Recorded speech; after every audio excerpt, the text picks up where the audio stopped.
We're now going to be focusing on violence extremism in West Africa and strengthening mechanisms for prevention.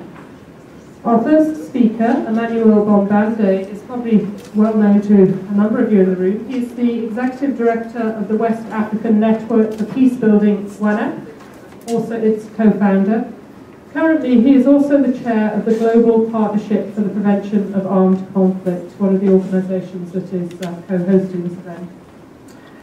He served also as a member of the UN advisory team in Ghana, so a man of wide experience. So I'm going to hand over to him to set the scene for West Africa.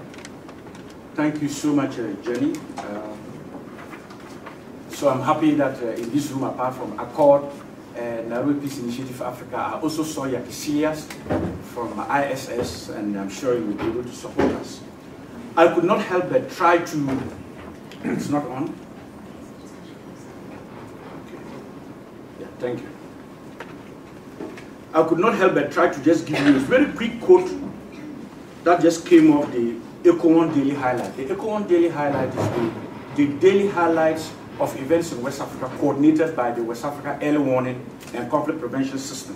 And very quickly on Mali, and this just came out of the wires. Jihadists from as far away as Afghanistan and Pakistan are flocking to northern Mali to train Al-Qaeda-linked terrorist groups and Islamic insurgents, turning the region into the next epicenter of international terror. It goes on, it's a paragraph. Let me just leave it there. And the second one, very quickly, on Nigeria. 3 of Africa's, and this is a quote from General Carter, and he's the US military commander for the US Africa Command. 3 of Africa's largest extremist groups are sharing funds and swapping explosives in what could signal a dangerous escalation of security threats on the continent. And it goes on, but later on we'll fill in those details.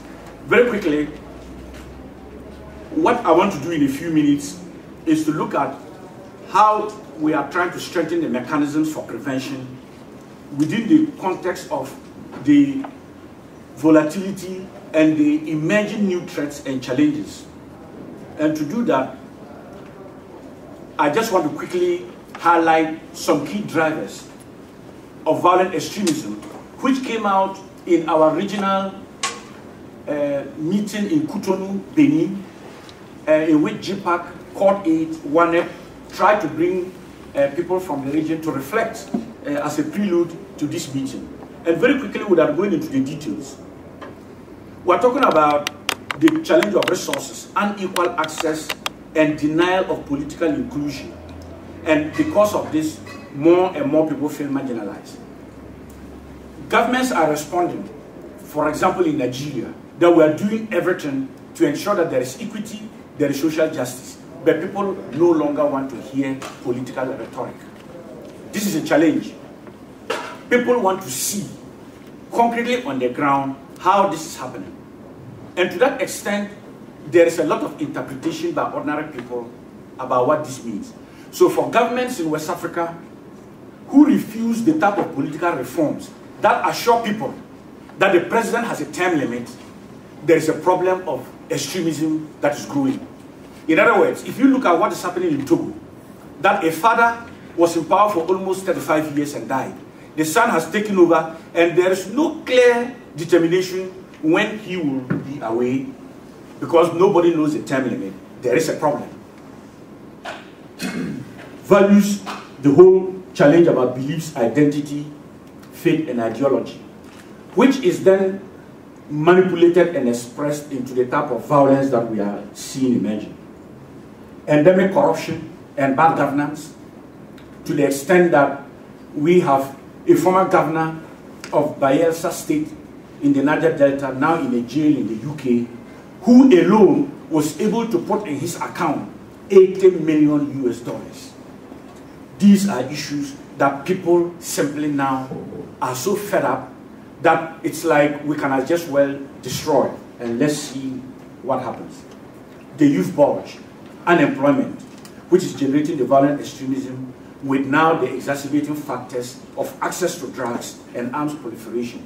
And those of you who follow West Africa know the connection between Guinea-Bissau, that is beginning to be a state that is failing because it is in the hands of drug barons, and how that is then connected to the Sahel region with the activities of Al-Qaeda Maghreb. Flawed elections, in which elections are no longer just about their credibility in how they were organized, but it's about the type of transparency that ensures that there is also transition. And people want to be able to see that happen. And even some of the stable countries like Senegal almost went down because of the type of violence, particularly amongst young people associated with elections. Then dysfunctional state institutions, in which some of the state institutions simply are not functioning, and that in itself is a cause of concern. Then poor intercultural dialogue, which is also about the capacity to respond.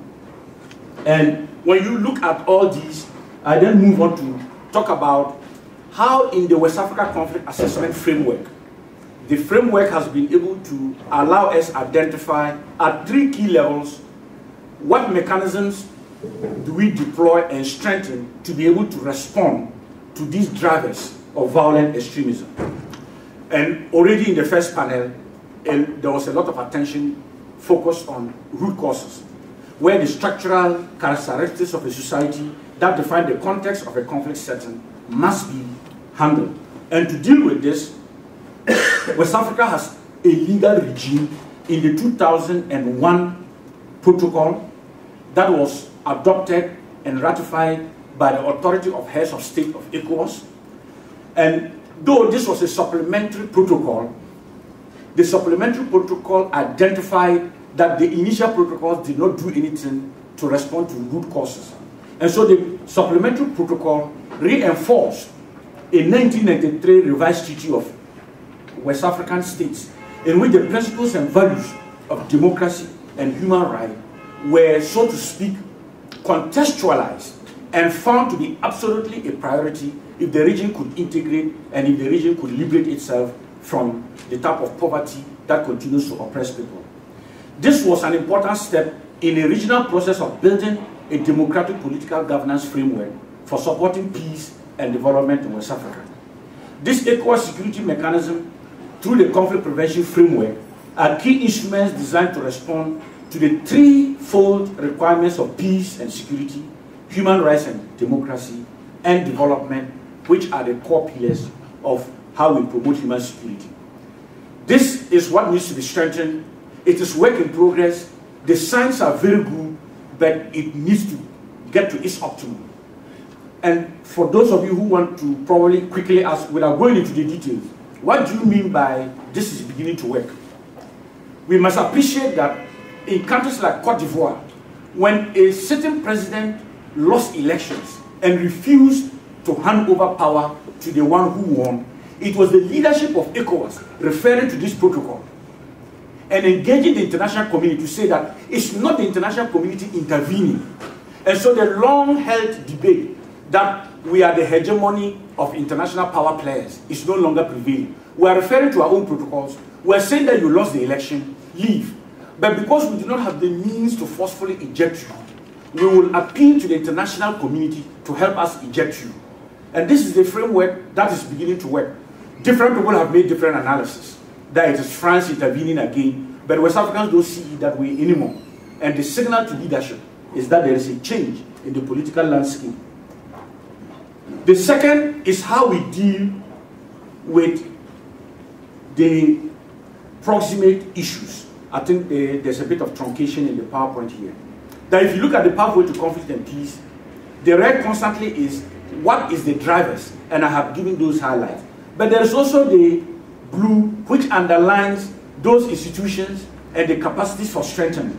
And under this proximate, we have a 1999 protocol that is very elaborate, and it is the mechanism for conflict prevention, management and resolution, peacekeeping and security. This was adapted out of all the lessons from the wars of the late 1980s and early 1990s, Liberia, Sierra Leone, spreading to Cote d'Ivoire, in which the operational capacity to respond was not well grounded.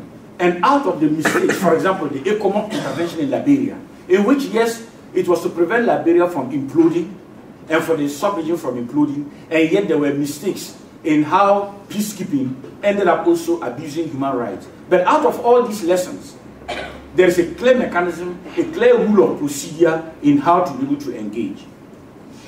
And the summary of this is that these two key protocols is not just about peace and security. It's about the fact that peace and security is integral to the development of a country, of a sub-region that otherwise is very resourceful at human level and very wealthy in natural resources. And yet, in the 2004 Human Development Report, 11 countries out of the 15 member states of ECOWAS were at the bottom, the very bottom of the human development ladder. And so the question then was, if West Africa needed to get out of poverty, you had to give attention, absolutely as a priority, to peace and security in order for development to be enhanced. And the third level is the accelerators. And the red constantly is the accelerator, and the blue here is the decelerators, the trigger events. And the response to these trigger events is the system of early warning, early response for conflict prevention. And I just read at the beginning the quick highlight of today of what is coming out. The point I want to quickly emphasize is Article 58 of this mechanism that is intergovernmental, but recognizes and emphasizes the active involvement of civil society. And so when I listen to my counterparts from Northeast India, I tell myself, even in our challenges, we have the opportunity to interface and to work directly with an intergovernmental body. And that for me is a difference. And I have mentioned these two protocols, and to just simply highlight, this is how it looks like. And I will not spend a lot of time on it, but the integration of civil society right up to the authority of heads of state determines where we are taking this forward. My colleague, when she speaks to the specificities, and she'll be able to relate to what this means in a particular context, and we'll see what happens in that regard.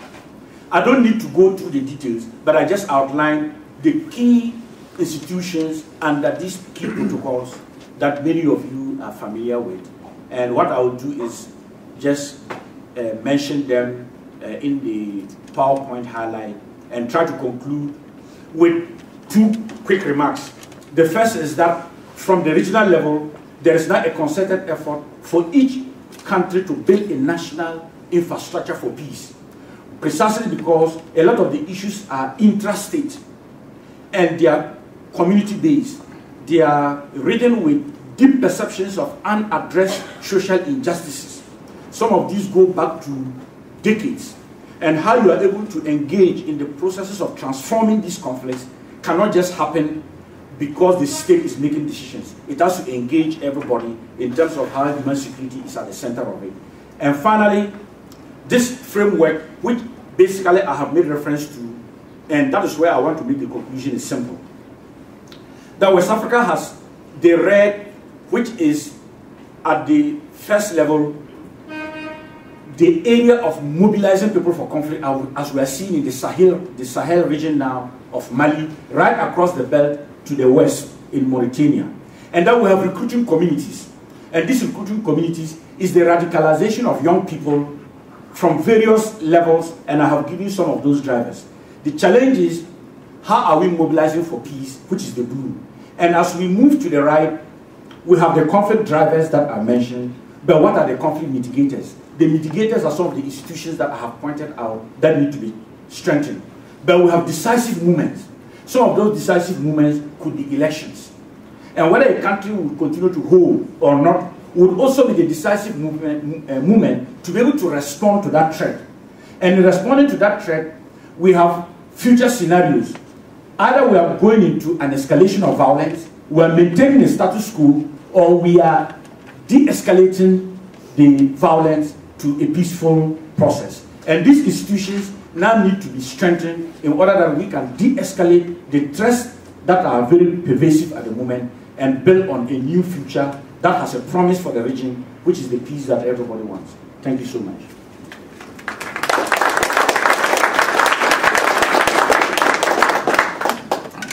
Thank you very much, Emmanuel. Very, very